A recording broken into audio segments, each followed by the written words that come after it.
Hi everyone, welcome to Quilt Club with Stacey Lee. This is week 4 and this week we're going to quilt our quilt, which is very exciting. But first we need to make sure we're well prepared. We need to make sure our sewing machine is stitching nicely. We need to decide what colour thread we're going to use, and we need to decide what quilting pattern we want to use.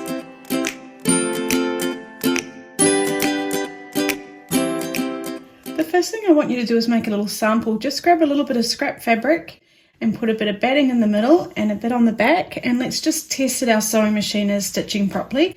I've got my walking foot on, and if you're not sure how to attach that, you can watch my other video. So I'm just going to test the stitches. You could use a stitch length anything between 2 to 3. I like 2.5.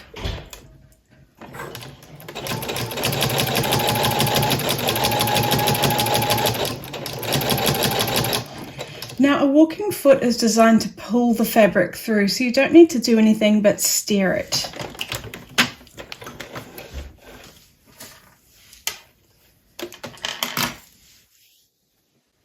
So when I say we're checking the stitches, do you see how we can see that the stitches are perfect? We can see where they've gone in and come out, so we can actually see the stitches. What we want to check is that's happening on both the front and the back.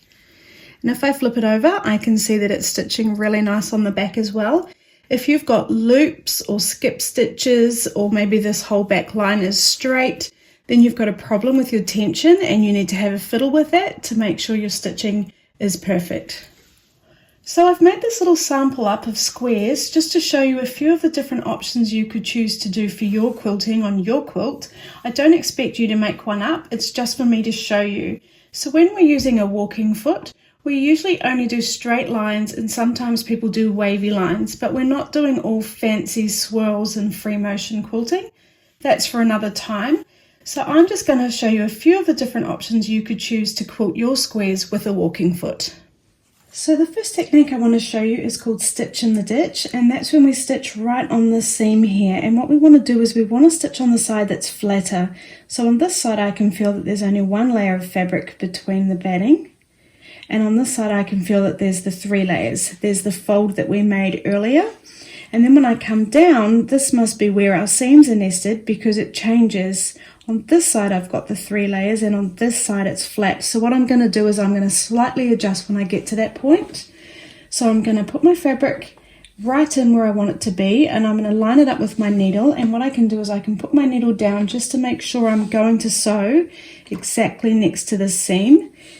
I'm going to pop my foot down and then I'm going to stitch, and I'm going to go nice and slow and steady. I think that's the secret to good quilting, is just taking it easy and not rushing.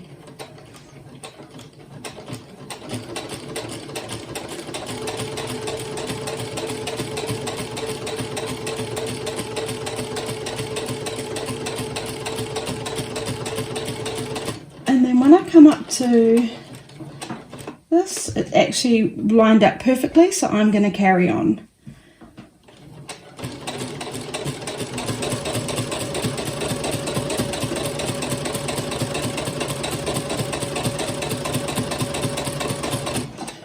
But now I'm just going to pause because I can see that I need to move slightly over, so I'm just going to turn it ever so slightly so that my next stitch comes across by a couple of threads.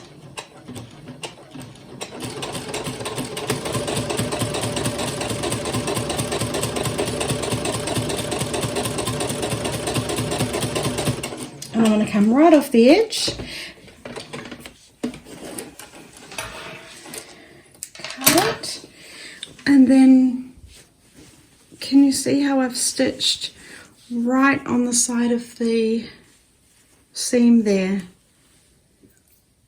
So the next technique I want to show you is echoing, and that's when we stitch on either side of our seam. And I have to be honest, this is my favorite. So what I will do is I'll line up the edge of my foot here with the seam, and I'm going to stitch on this side, and then I'm going to turn it around and I'm going to stitch on this side. And what you can do is just check where your needle's placed. I quite like that, but you might want yours further away or closer in, and you would change that with your settings over here. But I'm really happy with where mine will stitch. So I'm going to start right on the edge. I'm going to put my foot down and I'm going to quilt nice and slowly, just guiding the fabric.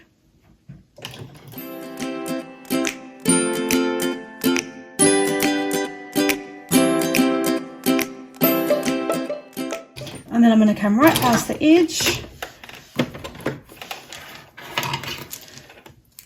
cut my thread, and then I'm going to turn it around and I'm going to come along the other side.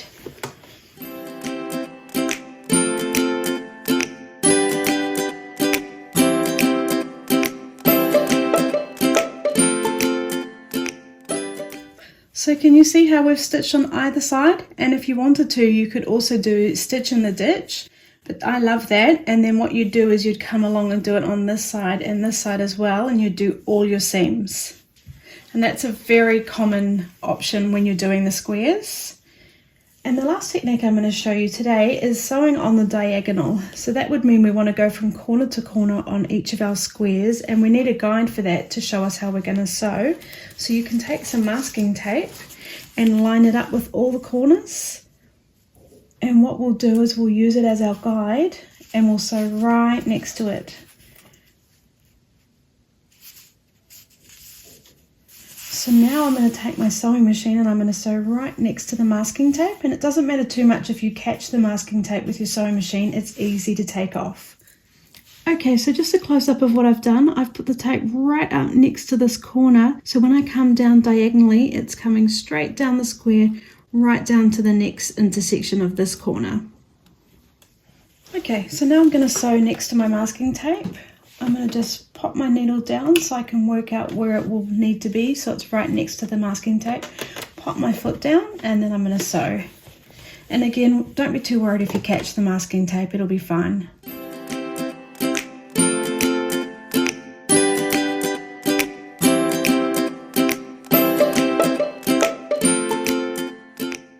Okay, so if I pull my tape off now,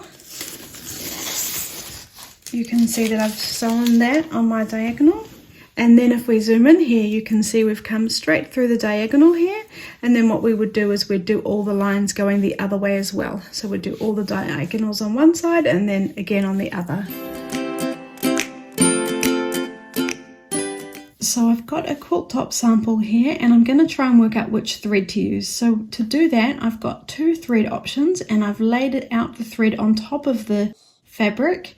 And I've got a teal here that works really well with this teal in the fabric, and I've got a lilac here that works in really well with the purples in this fabric. They both look great. What you need to take into consideration is that the teal really blends in well on this fabric, but it really stands out on the purple. And with the lilac thread, it blends in really well on this side, but it stands out on this side. So basically you'd have to decide which one you like the look of best. Okay, so I've just taken the pink and the yellow just to have a look at what they're going to look like on this quilt sample. It's very hard to see in the camera, but this pink is a little bit too dark for me. I don't like how it would really stand out if I was to use it. It doesn't look so bad in the pattern fabric, but if I was to use a pink, I'd probably want to go lighter so it blended in perfectly with this plain pink here.